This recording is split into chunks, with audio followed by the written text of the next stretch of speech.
नमस्कार दोस्तों, स्वागत है आपका फिर से हमारे इस चैनल पे। तो आज की इस वीडियो में हम बात करने वाले हैं क्लास 11th इंग्लिश का वन शॉट। यानी कि आज हम इस वीडियो में हॉर्नबिल बुक से संबंधित जितने भी इंपॉर्टेंट क्वेश्चंस हैं उसके ऊपर आज हम डिस्कशन करने वाले हैं। तो ये वीडियो आप लोगों के लिए बहुत ही हेल्पफुल होने वाली है। मैं उम्मीद करता हूँ आप इस वीडियो को लास्ट तक ज़रूर देखेंगे, और अगर आप इस वीडियो को लास्ट तक ज़रूर देख लेते हैं तो मैं आपको पूरी गारंटी देता हूँ कि लिटरेचर सेक्शन में आप किसी भी क्वेश्चंस को खाली छोड़कर नहीं आने वाले हो, अगर आप इस वीडियो को एंड तक जरूर देखोगे तो चलिए शुरू करते हैं, जिसमें पहला क्वेश्चन दिया गया है, mention the 3 phases of the author's relationship with his grand mother before he left the country to study abroad. यानी कि प्रश्न कहता है कि जो हमारी जो ऑथर्स का रिलेशनशिप है उसकी दादी माँ के साथ जब वो विदेश जाती है अपने देश को छोड़कर, तो क्या रिलेशनशिप था। तो जैसे कि आप आंसर देख रहे हो, इसमें हमें 3 फेजेस को मेंशन करना है। तो 3 फेजेस में हमारा फर्स्ट फेज क्या कहता है, the first phase was the period of the author's early childhood, उसके बचपन का काल था। During this phase he used to live with this grand mother in the village. The grand mother used to take care of him from walking him up and getting him ready to accompanying him to school. Both shared a good friendship with each other. यानी कि देखो, first phase में आपको क्या बताना है, जो हमारी जो लेखक होती है, जो उसका प्रारंभिक बचपन होता है, ठीक है, वो प्रारंभिक बचपन काल होता है, और इसमें क्या करती है, वो अपने दादी माँ के साथ गांव में रहती है, और उसकी दादी माँ क्या करती है, उसको जगाने से लेकर उसको स्कूल ले जाने तक, यानी कि स्कूल तक तैयार करके पूरा ख्याल रखती थी। और दोनों के बीच क्या थी, एक अच्छी गुड फ्रेंडशिप थी, यानी कि अच्छी बॉन्डिंग थी। सेकंड फेज पढ़ते हैं। सेकंड फेज में क्या है, the second phase was the time when the author and grand mother move to the city to live with his author's parents. This was a turning point in their friendship because now they saw less of each other. देखिए second phase क्या है, second बहुत ही important phase हो जाता है। और second phase में आप क्या कह रहे हो, सेकंड फेज में ये वो फेज था जिसमें लेखक और उसकी जो दादी होती है, यानी कि लेखक और दादी उसके लेखक के माता पिता के साथ रहने के लिए शहर चले जाते हैं, यानी कि गाँव को छोड़ देते हैं। और ये उनकी दोस्ती के लिए एक महत्वपूर्ण मोड़ था, क्योंकि जब आपको पता है कि जब हम बिछड़ जाओगे तो दोनों के बीच एकांत का भाव और मौन भाव आ जाता है, ठीक है। तो सेकंड भी फेज जो होता है वो आप लोगों के लिए बहुत ही इंपॉर्टेंट है। देखिए, आप किसी भी फेज को अच्छे से याद कर लो तो आप आंसर को बना सकते हो। थर्ड फेज की ओर बढ़ते हैं। तो थर्ड फेज में आप क्या कह रहे हो, the third phase was the time the author's joined university. He was given a room of his own and the common link of their friendship was snapped. The grandmother turns to wheel spinning and reciting prayers all day long. She accepts her sessions with silence, allocation with silence. तो इसमें आपको क्या कहना है, third जो para है, third para में आपको बताना है, ये वो समय था ना जब लेखक जो विश्वविद्यालय में शामिल हो गई थी, यानी कि अब वो यूनिवर्सिटी में पढ़ना स्टार्ट कर दिया था उसने, ठीक है। और यूनिवर्सिटी में जब वो चली गई थी तो जो उसका मतलब उसको एक सेपरेट रूम दे दिया गया था, और जो उनकी दोस्ती का जो बॉन्ड होता है वो बॉन्ड टूट गया था एक तरीके से, ठीक है। और दादी जो क्या थी, वो दिन भर मतलब चरखा चलाती थी, और आप ये कह सकते हो कि पूजा पाठ वगैरह करती थी, ठीक है। और वो अपने एकांत को ना, जो उसका जो अकेलापन है, उसको मौन भाव से स्वीकार करती थी, ठीक है। तो ये कुछ फेजेस था हमारे आंसर का, first phase, second phase, third phase. First phase में आप बता दोगे कि वो पहले गांव में रहते थे, गांव में रहने के साथ साथ उसकी दादी उसका पूरा ख्याल रखती थी और दोनों के बीच बॉन्डिंग थी। सेकंड फेज में क्या, वो जो उसकी ग्रैंड मदर होती है, उनके जो लेखक की जो पेरेंट्स होते हैं उनके घर के लिए शहर चले जाते हैं, ठीक है। थर्ड फेज में क्या हो जाएगा, थर्ड फेज में उसको यूनिवर्सिटी मिल जाता है, यूनिवर्सिटी के साथ साथ उसको यूनिवर्सिटी में एक अपना रूम मिल जाता है। तो ये पूरा क्वेश्चन था जो आपको उम्मीद है कि एग्जाम में आ सकता है, तो इसको आपको अच्छे से प्रिपेयर कर लेना है, ठीक है। अगर आप हिंदी में भी याद कर लेते हो तो आपके लिए बहुत ही हेल्पफुल हो जाएगा, आप बना के एग्जाम में लिख दोगे। चलिए मूव ऑन करते हैं सेकंड क्वेश्चन की तरफ। तो सेकंड क्वेश्चन क्या कहता है, mention 3 ways in which the author's grandmother spent her days after he grew up। यानी कि हमें उन 3 तरीकों का, उन 3 फेज़ों का उल्लेख करना है जिसमें जो क्या होता है, लेखक की जो दादी होती है, लेखक की दादी उसके बड़े होने के बाद जो अपने दिन वो कैसे बिताती है, तो हमें वो बताना है, ठीक है। तो इसमें देखिए आप कह रहे हो, the author's grand mother accepted her salutations with resignation. She spent her days of loneliness by engaging herself in the wheel spinning activity, reciting prayers and feeding the sparrows, ठीक है।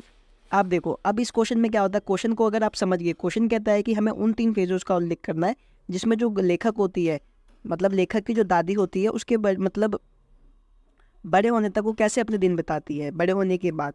तो आप कह रहे हो लेखक की जो दादी होती है वो इस्तीफे के साथ, यानी कि रेजिग्नेशन, इस्तीफे के साथ वो क्या करती है, अपने जो अकेलापन होता है जिसको हम एकांतवास कहते हैं ना, उसको स्वीकार कर लेती है, एकांतवास को।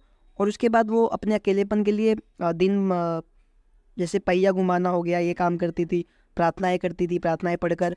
और जो ये स्पैरोज यानी कि गोरैया जो होते हैं, पक्षी होता है, उसको खाना खिलाकर अपने दिन बिताती। जैसे आप देख रहे हो व्हील स्पिनिंग एक्टिविटी यानी कि पहिया घुमाने की एक्टिविटी, रिसाइटिंग प्रेयर यानी कि प्रार्थनाएं करना, प्रार्थनाएं पढ़ना, और फीडिंग द स्पैरो यानी कि गोरैयों को खाना खिलाकर वो अपने दिन व्यतीत करती थी। तो इस तरीके से आप सेकंड क्वेश्चन का आंसर लिख सकते हो। आगे बढ़ते हैं जिसमें थर्ड प्रश्न की ओर बढ़ते हैं। थर्ड क्वेश्चन हमारा कहता है mention the 3 reason why the author's grand mother was disturbed when he starting going to the city school. अब भी इसमें भी हमें 3 ऐसी चीज़ों को, 3 फेजेस को उल्लेख करना है, 3 कारणों को उल्लेख करना है जिसमें आप बताओगे कि जो लेखक की दादी थी, ठीक है, इसमें भी आप देखिए इसमें क्या करना है हमें, mention the 3 reason why the author's grand mother was disturbed when he started going to the city school. यानी कि इसमें हमें क्या करना है, जब जो हमारी लेखक होती है वो शहर के स्कूल में जब जाने लगती है तो उसकी दादी परेशान क्यों हो गई थी। तो क्वेश्चन ये कह रहा है, ठीक है। तो 3 कारण क्या हो सकते हैं उसके स्कूल जाने के लिए दादी क्या परेशान हो गई थी। तो the author's grand mother was unhappy after नोविंग that the things taught to him at school were related to Western science and learning. Secondly, she did not believe such things that were taught at his new school. She was disturbed that there was no teaching about God and scriptures. Thirdly, she was unhappy with the idea of the music lessons being given at school because she considered music suitable only for the people who low dignity. The disapproval of the grandmother was visible in her silence. यानी कि इसमें आपको क्या बताना है, जो 3 reason आप कैसे कैसे बता सकते हो। पहला क्या कह सकते हो कि वो अनहैप्पी इसलिए थी क्योंकि देखो उसको ये जानकर ये दुख हुआ था कि जो बातें उसको सिखाई गई, यानी कि स्कूल में जो भी उसको पश्चिमी विज्ञान जो होगा, वेस्टर्न साइंस होगा, वो सारी चीज़ें उसको सिखाई जाएगी, ठीक है, जिसमें वो विश्वास नहीं करती थी। और ऐसी बातें जो स्कूल में पढ़ाई गई थी, जैसे पढ़ाई से ना होने से वो परेशान भी थी। और आप ये कह सकते हो भगवान और धर्म ग्रंथों के बारे में भी वहाँ पे नहीं पढ़ाया जाता था। तीसरा वह भी हो सकता है उसकी परेशानी का कारण, ठीक है ना। संगीत की शिक्षा यानी कि म्यूज़िक लेसन्स को लेकर भी वो बहुत परेशान थी क्योंकि स्कूल में दिया गया और वो संगीत को जो उपयुक्त मानती थी, ठीक है ना। तो ये वाले कुछ पॉइंट्स होते हैं जो आपको मेंशन करने हैं अपने एग्जाम के अंदर। आगे बढ़ते हैं। फोर्थ क्वेश्चन हमारा कहता है explain the statement king Tut is one of the first mummies to be scanned in death as in life, ठीक है। तो फोर्थ क्वेश्चन में क्या कहता है, जो किंग टट था, जो स्कैन की जाने वाली जो पहली मम्मी थी, इसमें से एक थी मृत्यु में जैसा कि जीवन, यानी कि इस तरीके को हमको एक्सप्लेन करना है। ये जो लाइन है, king Tut is one of the first mummies to be scanned in death as in life. तो इसमें आपको क्या कह सकते हो, आप कह सकते हो जो ऊपर की भी जितनी पंक्ति कही गई है, the above line indicates that king Tut's body was the first to be scanned under a computer tomography machine, just like King Tut might have led his kingdom when alive. He led the experience of being scanned among the mummies. तो इसमें आप बता रहे हो कि जो ऊपर की जो लाइन है वो क्या इशारा करती है, वो इंगित करती है कि जो किंग टट का जो शरीर था वो कंप्यूटर टोमोग्राफी यानी कि एक मशीन होती है कंप्यूटर टोमोग्राफी, उसके तहत स्कैन किया गया, मतलब स्कैन किया जाने वाला पहला व्यक्ति था, यानी कि पहला मम्मी आप कह सकते हो। ठीक उसी तरीके से जैसा कि जो राजा किंग था, जो राजा टट था, उसने क्या जीवित रहते हुए अपने राज्य का जो नेतृत्व किया होगा, ठीक है ना, उन्होंने मम्मियों के बीच स्कैन किए जाने वाले अनुभव का भी नेतृत्व किया होगा। तो आप इसका आंसर इस तरीके से बता सकते हो। तो ये क्वेश्चन भी बहुत इंपॉर्टेंट हो सकता है और उम्मीद है कि ये क्वेश्चन भी आगे आएगा। आगे बढ़ते हैं जिसमें फिफ्थ क्वेश्चन हमारा दिया गया, क्वेश्चन फिफ्थ जो है, the purpose of the author journey to mount Kailash, यानी कि जो माउंट कैलाश का जो जर्नी था उसके लिए ऑथर का क्या पर्पज़ था, ठीक है। जैसे कि आपको पता होगा कैलाश पर्वत की यात्रा को क्यों करना चाहता था, उसका उद्देश्य क्या था, ये प्रश्न कहता है। प्रश्न का चलिए इसकी आंसर देख लेते क्या कहता है आंसर है Nick Middleton is a physical geographer and has travelled to over 50 countries, a passionate explorer. He likes to take on the challenges in the extreme conditions and survive them. His experience in hostile conditions are endured by a television series, Going to Extreme. He travels to Mount Kailash for the same reason, surviving one of the most challenging and the hostile geographical terrains. The author was fascinated to explore the ancient Silk Road. He details his experience of the region and his mental as well as the physical traveling. However, had there been a bit of emotional and sentimental element dropped in, the write-up would have been more interesting to read. देखिए उसका क्या उद्देश्य था, तो जो जैसे कि हम उसके निक मिडलटन है उसके बारे में थोड़ा जान लेते हैं। जैसे दिया गया Nick Middleton is a physical geographer, यानी कि वो क्या था, एक भौगोलिक भौतिक भूगोलवेता था, यानी कि उसने क्या किए थे, 50 से अधिक देशों की यात्रा भी की थी, ठीक है। और एक उत्साही खोजकर्ता था वो, और वो विषम परिस्थिति यानी कि कुछ ऐसी परिस्थिति हो तो जो उसको चुनौतियों का सामना करना उसको अच्छा लगता था, ठीक है, उसमें बने रहना वो पसंद करता था, ठीक है। प्रतिकूल परिस्थितियों में उनके अनुभवों में एक टेलीविजन आप कह सकते हो श्रृंखला यानी कि गोइंग टू एक्सट्रीम, जैसे कि यह दिया गया है a television series going to extreme, उसमें दर्शाया भी गया है। और वह मतलब उन्हीं कारणों से सबसे चुनौतीपूर्ण और जो जितने भी चैलेंजेस होते हैं उनको रास्ते जो होते हैं उनको स्वीकार करना उसको अच्छा लगता था, ठीक है। जिनमें से कैलाश पर्वत भी एक यात्रा है, जिसमें से उसने क्या किया था, जो हमारे लेखक होते हैं जो सिल्क रोड का पता लगाने के प्रति बहुत आकर्षित होते हैं, और उन्होंने क्या किया था, इस क्षेत्र में अनुभव और अपनी मानसिक और शारीरिक क्रियाओं का विवरण दिया है, ठीक है। जैसा कि दिया गया है mental as well as physical struggling, जो हमारे ऑथर होते हैं उन्होंने, ठीक है। और इसमें थोड़ा भावनात्मक और संवेदनात्मक तत्व भी शामिल किया गया था, तो लेखक पढ़ने में भी अधिक दिलचस्प होता है, ठीक है। जैसे दिया गया है however had there been a bit of emotional and sentimental element, ठीक है। इमोशनल यानी कि आप कह सकते हो भावनात्मक, और सेंटिमेंटल यानी कि संवेदनात्मक, ठीक है ना। ऐसी चीज़ों को मेंशन किया गया, तो इसी कारणों से जो हमारे जो निक मैडल्टन थे वो यात्रा करने के लिए उत्साहित थे। आगे बढ़ते हैं 6th क्वेश्चन की तरफ। तो 6th क्वेश्चन कहता है there are 2 voices in the poem, who do you belong to, which lines indicate this, ठीक है।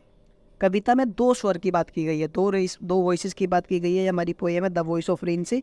तो इसमें दो पोएम की बात की, वॉइस की बात की गई है, ठीक है ना। कौन सी वॉइस है और इसमें क्या संकेत देती है, इंडिकेट क्या करती है, तो आप कह रहे हो the poem begins in a conversational tone, the 2 voices in the poem are the voice of the poet and the voice of the rain, यानी कि इसमें क्या, जिसमें जो कविता हमारी शुरू होती है तो संवादी स्वर में होती है, जिसमें हमारे पास 2 आवाज़ें थी, एक थी हमारी पोर्ट की आवाज़ यानी कि वॉइस ऑफ द पोर्ट, और एक हो जाती है हमारी वॉइस ऑफ द रेन, ठीक है। एक बारिश की आवाज़ और एक हो जाती है हमारे पोर्ट की आवाज़, ठीक है। अब देखो कैसे शुरू होती है, द लाइन्स इंडिकेट, ये लाइन्स क्या इंडिकेट करते हैं, the lines that indicate the voice of the poet and the rain are and who are thou, यानी कि जो पंक्तियाँ शुरू की आवाज़ होती है वो संकेत देती है और तुम कौन हो, ठीक है, और तुम कौन हो, एंड हु आर दो, और तुम कौन हो, ठीक है। Said I to the soft falling shower and the lines that indicate the voice of the rain are I am the poem of earth, said the voice of the rain, यानी कि वो अब देखो उसने पूछा भाई जो शुरू कैसे होती है, भाई पूछता है कि भाई कौन हो, तो वो कहती है कि मैं बारिश की,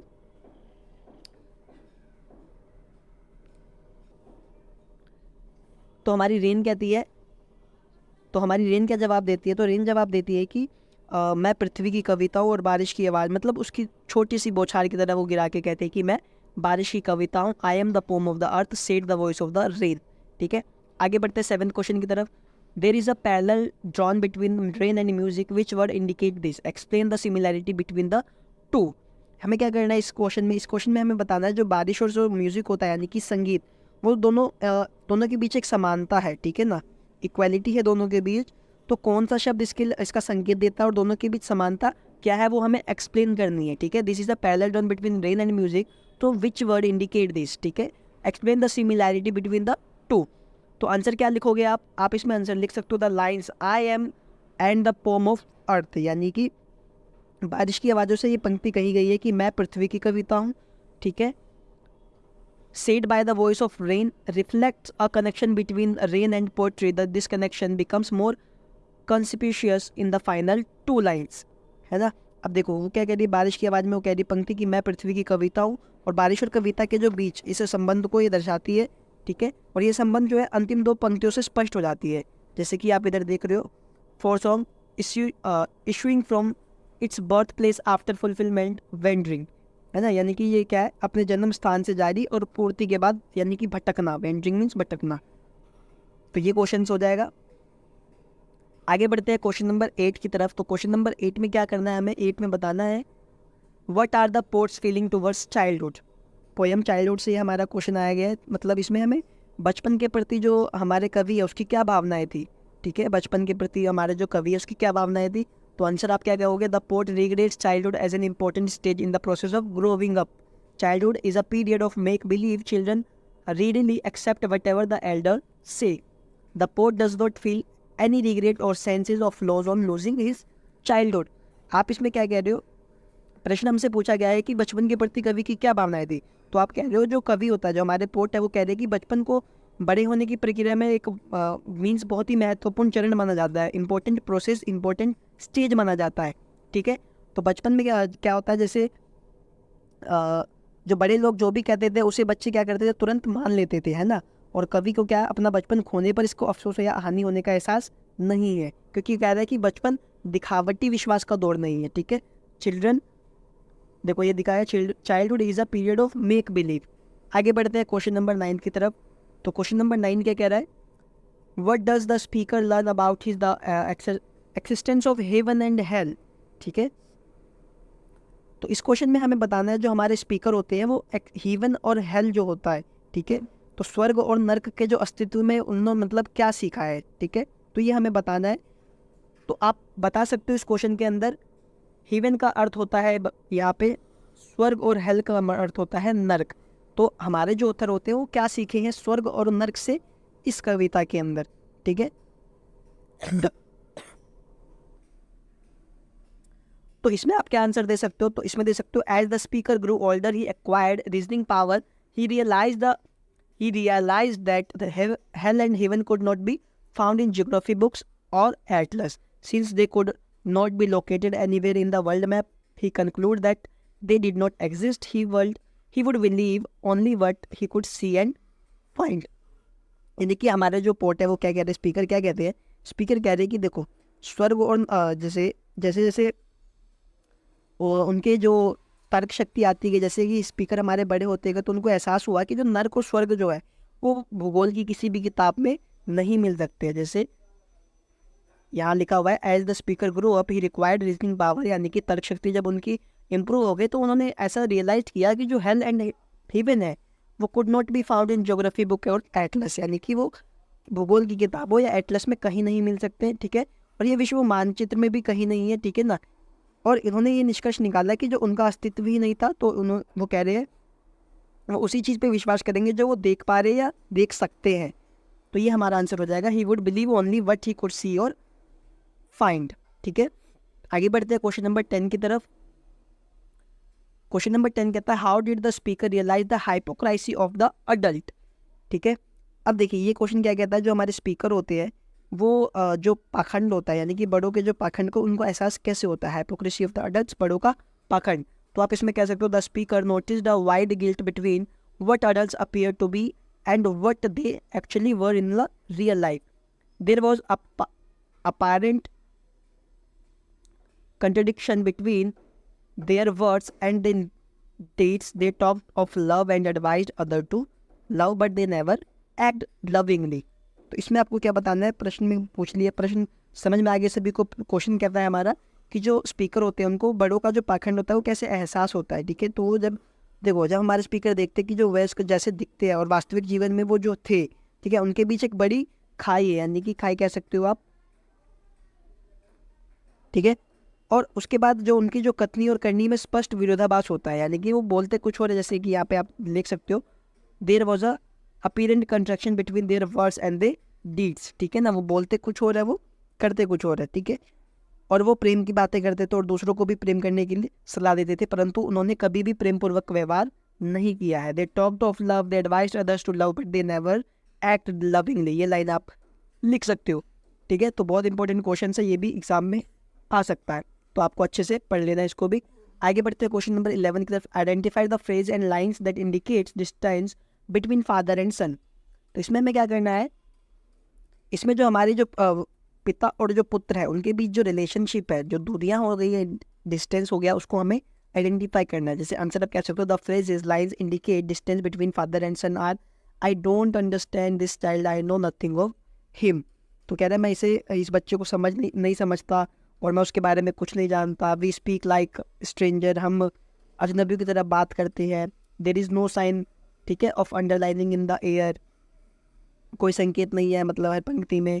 what he loves I can not share, ठीक है, वह जो प्यार करता है मैं उसे समझ ही नहीं सकता, है ना। साइलेंस सराउंड अस, जो साइलेंस होता है, मौन होता है, मौन हमें घेर लेता है। See him make and move his world, उसे अपनी दुनिया बनाते और आगे बढ़ते हुए देखो। ऐसे ऐसे लाइन से जो पिता और पुत्र के बीच जो डिस्टेंस है उसको दर्शा रहे हैं।